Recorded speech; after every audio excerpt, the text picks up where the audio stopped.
Hello, this is Mindy from the Weekend Gardener, and today I'd like to show you how to make a fairy garden. Now, a fairy garden is a very personal type of garden.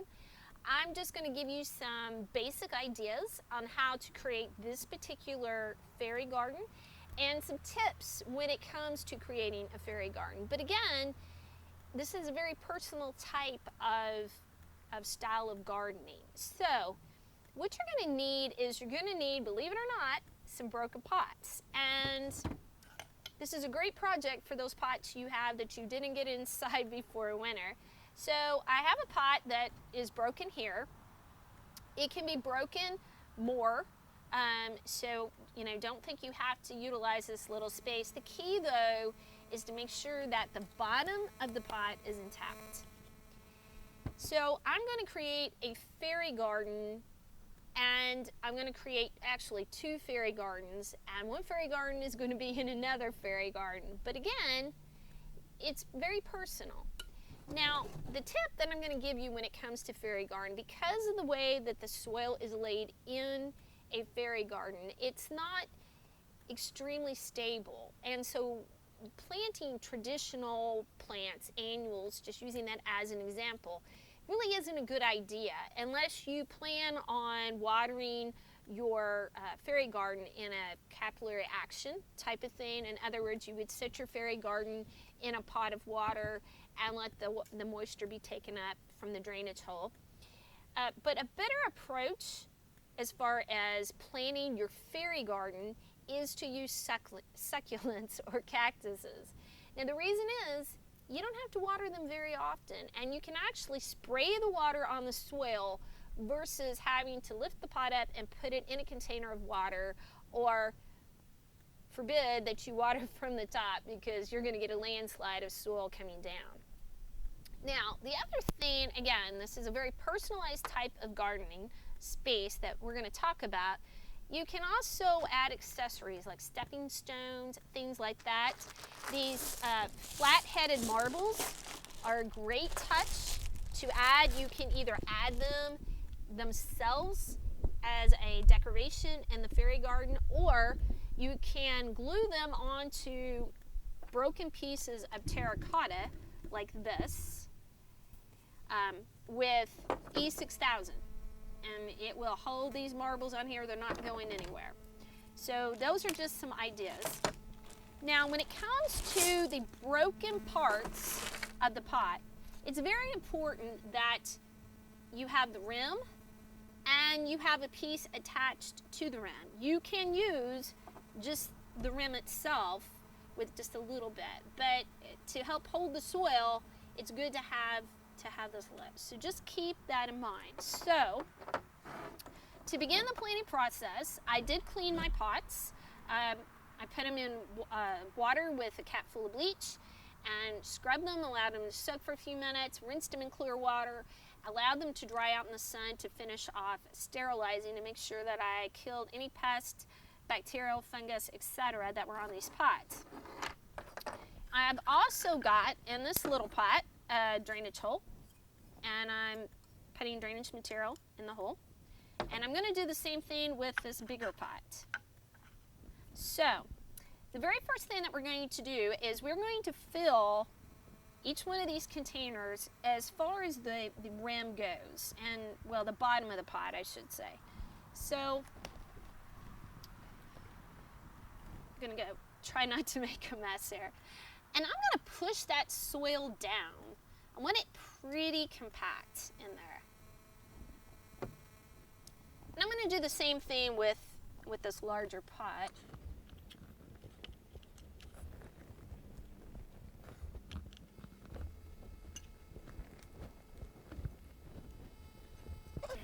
Now, as you can see, I have it pretty much level with that lip. I'm going to add a little bit more. But I just want to show you, if I go over that lip, it's going to fall out. So I'm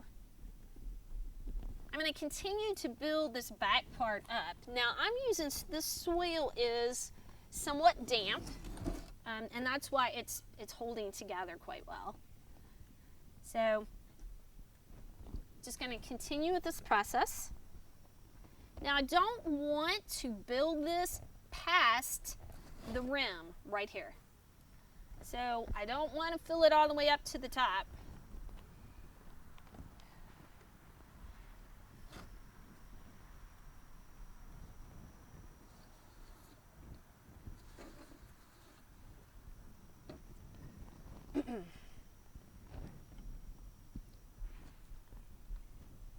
Alright, so that's what the bigger pot looks like. And I'm going to do the same thing with the smaller pot. I'm going to stack it up in the back and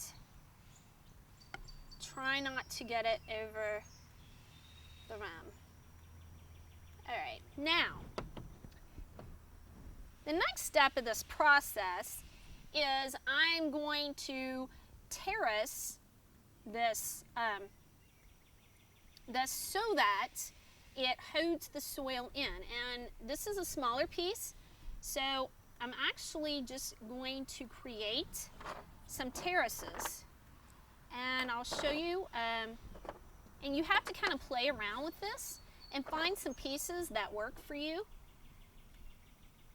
So here is some terracing, as you can see.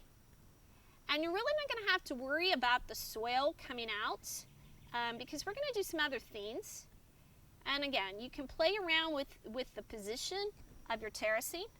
But actually, my plant that I'm going to plant in here is going to go right here. And then I'm going to take some little pieces. I might have to break it up some more, but I'm going to take some smaller pieces, and I'm just going to use this as an example. And I'm just going to push this in as like a step. I'll probably turn it around, get that as a stepping stone. And that stepping stone I might decorate with some of these colored stones. So I'm going to do the same thing with this bigger pot. I'm going to create my terracing. And then I'm going to fill in where I need to compensate, for no better term, for this terracing.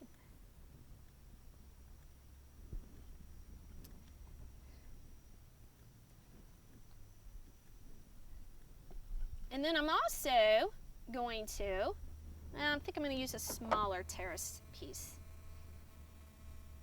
Okay. So that's what this fairy garden is going to look like. You've got my terraced pieces here. So I'm going to fill in around those terraced pieces, and then I'm going to repeat with the little stepping stones for the garden fairies. So turn this around, and I'm going to start filling in where these terraces are.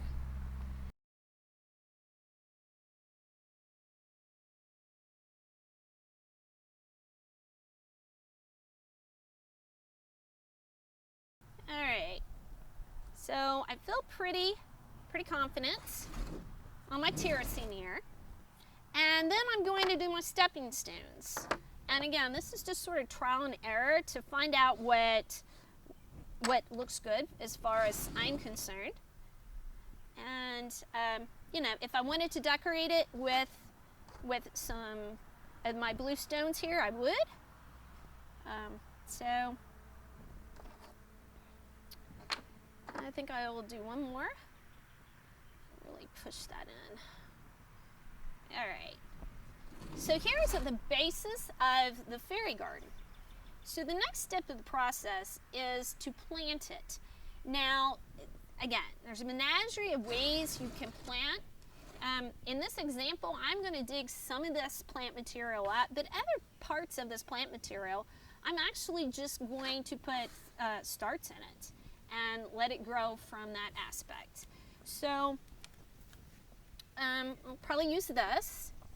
Now, the reason I have this pot of plants was it was actually less expensive to buy it this way than the individual plants. So, and I'm just going to select the plant material that I would like to use. Again, these are all succulents, so the watering issue isn't a problem. And I had a little piece break off, so I'm actually going to put it in here and let it start.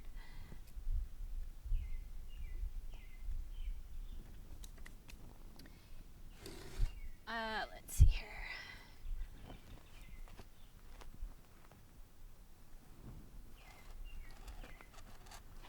Now the key to planting something like this is to make sure that you,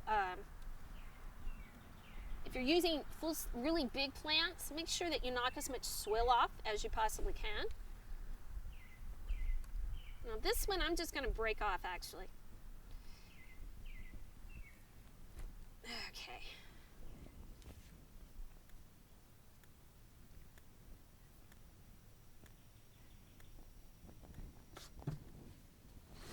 And let's see here. And these here, I'm just going to put these little starts in here. Well, actually, I'm just going to put these starts here, probably. There.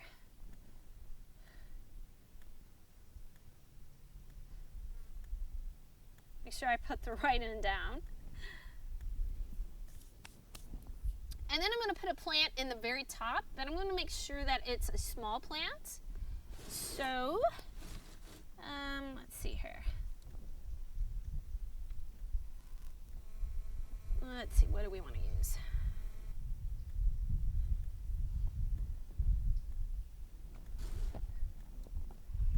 Probably use this little one right here. And that's all there is as far as planting your fairy garden. Now again, I'd like to say this is a very individualized type of garden. This is just a very basic version of a fairy garden. So let your imagination go wild. The next time you see a broken pot, just don't pitch it. Consider it a new container for your fairies in your garden. So until we meet in the garden again, this has been Mindy from The Weekend Gardener.